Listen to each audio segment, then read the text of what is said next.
రకం అంటే మేము చూస్తాం కదా, మేము పర్టికులర్గా పోలీస్ డిపార్ట్మెంట్ అనేది ఎవరికి నచ్చదు, అయినా కానీ మేము చూస్తాం. చూసి ఎవరినో ఒకరిని కంట్రోల్ చేసే ప్రయత్నం మేము చేసే ప్రయత్నానికి మీలాంటి వాళ్ళ ఆధ్యాత్మిక భావన తోడైతే పిల్లలు కొంచెమైనా మారే అవకాశం ఉంది. ఎందుకంటే చాలా మంది పిల్లలు చూస్తూ ఉన్నాం, వాళ్ళకు సెల్ ఫోన్ తప్ప వేరే అదే ఉండట్లేదు.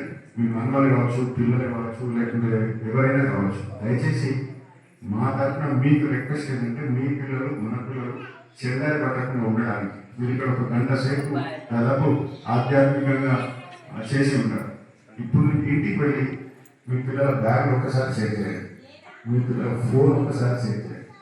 మీ పిల్లల ఫోన్ చెక్ చేస్తే సపోజ్ లాక్ చేసుకొని ఉందనుకో, నువ్వు 10th క్లాస్ చదువుకునే అమ్మాయి, 10th క్లాస్ చదివే అబ్బాయి, మీకు తెలియని సీక్రెట్ ఏముంటుంది వాళ్ళ దగ్గర, ఎందుకు లాక్ చేసుకోవాలి?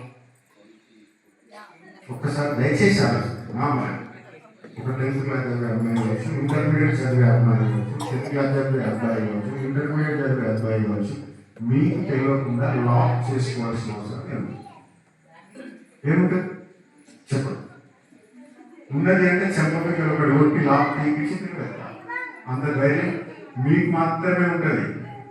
వాళ్ళ తండ్రిని అంటే అమ్మో నా కోటి బిడ్డ నవ్వుతాడు, అమ్మో నా బిడ్డ నవ్వుతుంది చెప్పకుండా అవుతుంది.